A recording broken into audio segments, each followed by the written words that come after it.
En bref, Maël de Calan tape sur Wauquiez dans les écoles. Député nationaliste corse rêve d'indépendance. Morano veut inscrire la chrétienté dans la Constitution. Le Conseil des ministres repense la Légion d'honneur. Wauquiez fait du Mélenchon dans le texte, dénonce dans les Échos. Maël de Calan, l'une de ses challengers dans la course à la présidence du parti Les Républicains.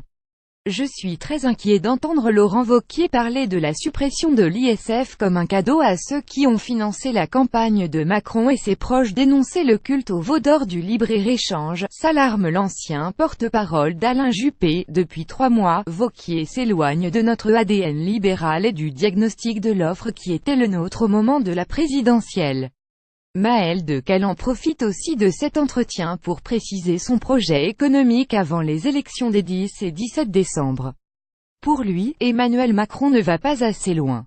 Sa politique va dans le bon sens quand il réforme le marché du travail, mais reste insuffisante quand il ne touche pas aux seuils sociaux, ne défiscalise pas les heures supplémentaires et n'assouplit pas le CDI. 10 choses à savoir sur Maël de Calan, le juppéiste qui défie Wauquiez. Le fait du jour: l'autonomie corse gagne le Palais Bourbon, la contagion de l'autonomie gagne l'Assemblée nationale. Titre Corse Matin ce jeudi. En pleine crise catalane, les députés nationalistes Paix à Corsica ont décidé de relancer le débat sur l'indépendance de la Corse, en interpellant directement le gouvernement, mardi lors des traditionnels QAG.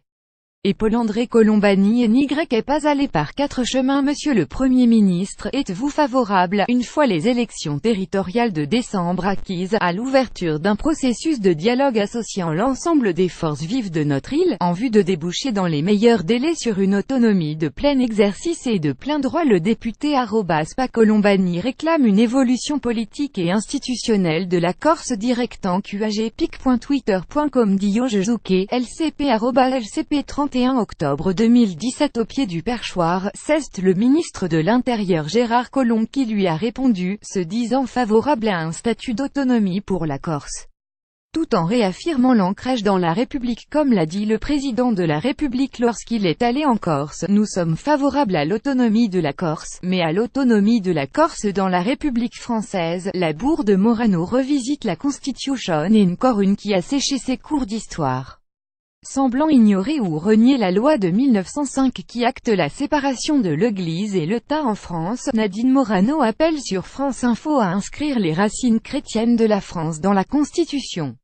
La France a des racines chrétiennes que la France devrait inscrire dans la Constitution, selon Nadine Morano. 8h30 Politique. pic.twitter.com. Mail de Amage 9VWQ, France Info @France Info. 1er novembre 2017. Elle réagissait à la polémique autour de la croix de Ploërmel. On assiste à une chasse aux croix et aux crèches. Si nous acceptions de reconnaître que la France a des racines chrétiennes, si nous avions ça dans notre constitution, on en finirait avec ces querelles, a-t-elle martelé. Le site de l'Express rappelle qu'elle n'est pas à sa première perle sur le sujet. En mai 2016, elle était allée jusqu'à s'en prendre au pape François.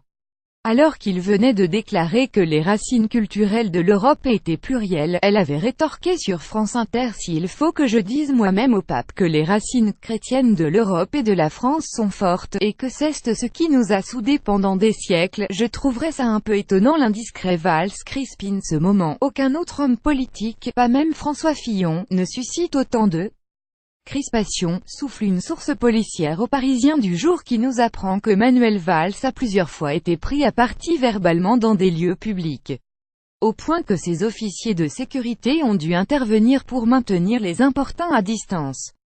L'ancien Premier ministre dément, et ne reconnaît qu'un seul incident dans une brasserie proche du Palais Bourbon. Légion d'honneur. Enfin, une réforme, c'est un toilettage des emblèmes du pouvoir, a écrit Le Figaro, qui survient quelques semaines après que la grande chancellerie de la Légion d'honneur a été saisie du cas de Harvey Weinstein.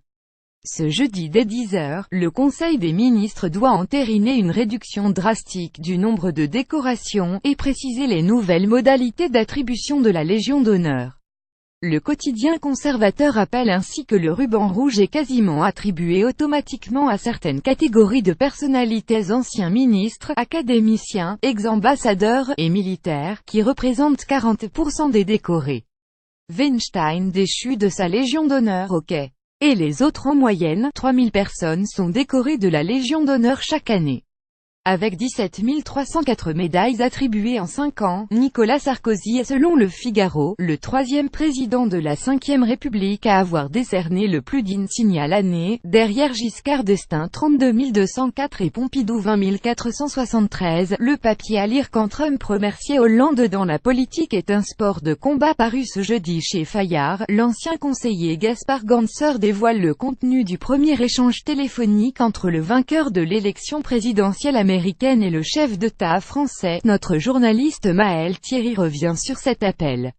Nous sommes le 11 novembre 2016, il est 16h, et le moment tant redouté est arrivé. Le premier appel du président Donald Trump à son homologue français. I love France, I love Paris, I love your wine, I love, entame le nouvel élu. Thank you so much, François. Quand Trump consultait Hollande le coupe pour parler de la Syrie ou du climat. Il a droit à un everything you want, ponctué d'un YHH de bonne aloi, écrit Ganser, selon lequel la conversation se termine en apothéose surréaliste. Le chiffre 9% des Français veulent un French Trump. 9% des Français se disent favorables à l'émergence d'un Trump à la française dans le baromètre de novembre YouGov pour le HuffPost et CNews publié ce jeudi. Cela reste moins d'un Français sur 10, mais il est à noter que cette idée séduit 27% des sympathisants de l'extrême droite interrogés. Ce même baromètre nous apprend également que le président de la République et le Premier ministre se retrouvent au même niveau de popularité avec 32% d'opinions favorables.